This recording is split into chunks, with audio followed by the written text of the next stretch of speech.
Welcome to VS fame channel. VS fame channel subscribe பண்ணாதவங்க subscribe பண்ணிக்கோங்க. பக்கத்தில் இருக்கிற பெல் பட்டனை கிளிக் பண்ணிக்கோங்க. இன்றைக்கி வந்து எறா தொக்கு செய்ய போகிறோங்க. இந்த எறா தொக்கு செய்யுது எப்படின்றத நம்ம பார்க்கலாம் வாங்க. இப்போ சட்டி வச்சுருக்கிற மண் சட்டி தான். எண்ணெய் ஊற்றிக்கலாம்.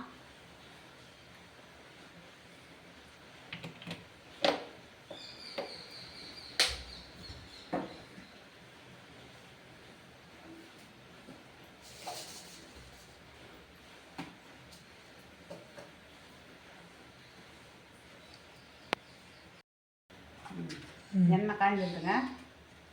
2 ஏலக்காய், சின்னதாக பட்டை, 2 பட்டை சின்னதாக, ஒரு 2 கிராம்பு.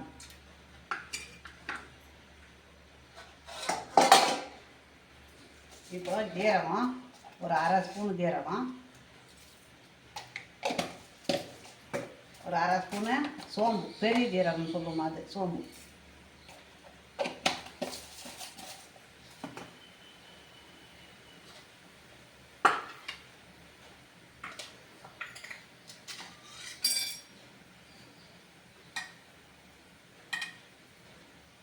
இப்போது 2 பச்சை மிளகாய் கீறி வச்சுருக்கிறேன், அதை போட்டுக்கலாம்.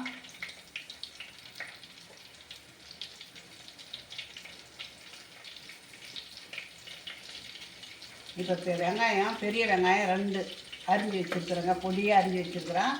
இந்த தொக்கு செய்யறதுக்கு இப்படி தான் இருக்கணும்.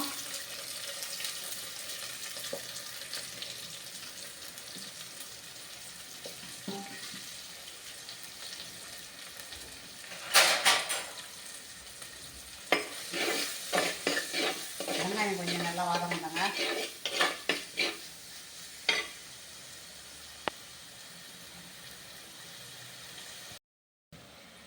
வெங்காயம் கண்ணாடி பருவத்துக்கு வதங்கிட்டுங்க. இப்போ வெங்காயம் எந்த அளவுக்கு நம்ம போட்டோமோ அதே அளவுக்கு தக்காளி போட்டுக்கணும்.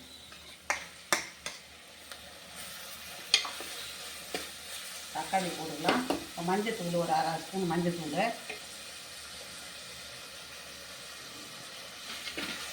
இதுக்கு தேவையான உப்பு போட்டுக்கலாங்க.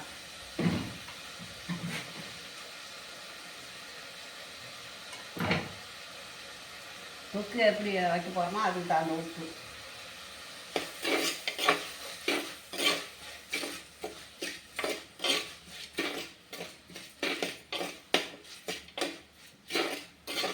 நல்லா வெங்காயமும் தக்காளியும் வதங்கணும்.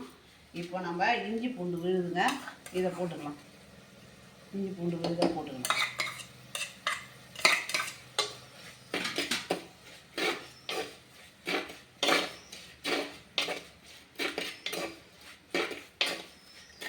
பச்சை வாசனை போட்டோம். இது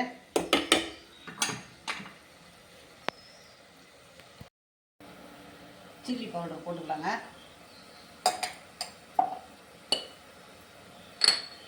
இப்போ காஷ்மீர் சில்லி கொஞ்சம் போட்டுக்கலாம் கலருக்காக. ஒரு 1/2 ஸ்பூன், அது ஒரு 1/4 ஸ்பூன், 1/2 ஸ்பூனு, இது ஒரு 1/2 ஸ்பூனு. இப்போ மல்லித்தூள் 1 ஸ்பூன் போட்டுக்கலாம்.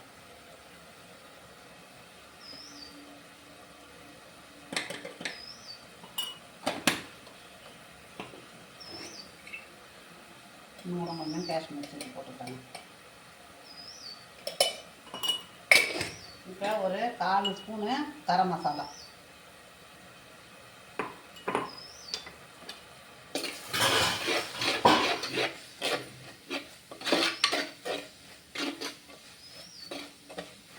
பச்சை வாசனை போட்டது.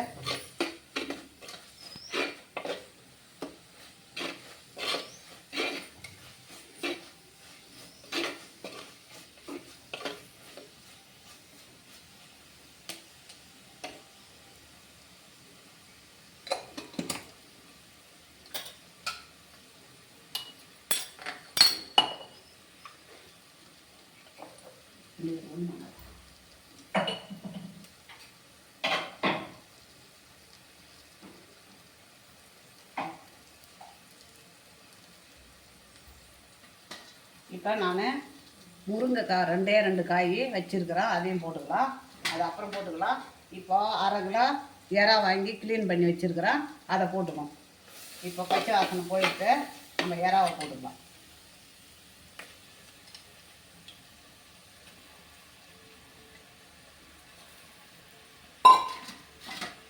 நான் வந்து கறிவேப்பிலை போடாத இருந்து அதையும் போட்டுக்கலாம்.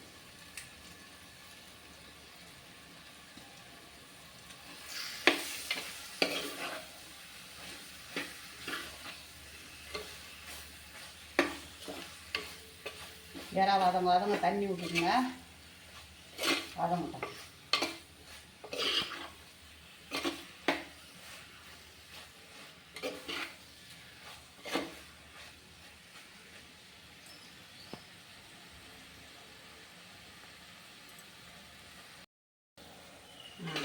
இப்போ பாருங்க, மசாலாவும் இறாவும் ஒன்று சேர்ந்து வதங்கிடுது.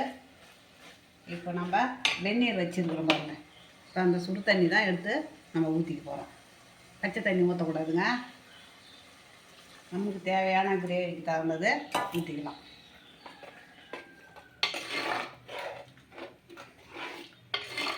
இப்போ இந்த நேரத்தில் இந்த இடத்துல தான் முருங்கைக்காயை போட்டுக்கணும்.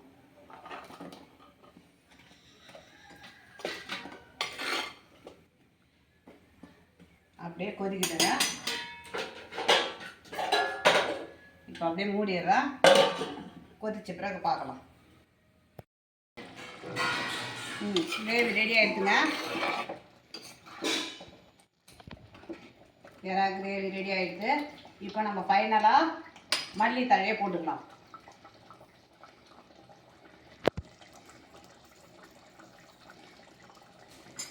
இப்போ இந்த இறா கிரேவி உங்களுக்கு பிடிச்சிருந்ததுன்னா எனக்கு லைக் பண்ணுங்கள், கமெண்ட் பண்ணுங்கள், சப்ஸ்கிரைப் பண்ணுங்கள்.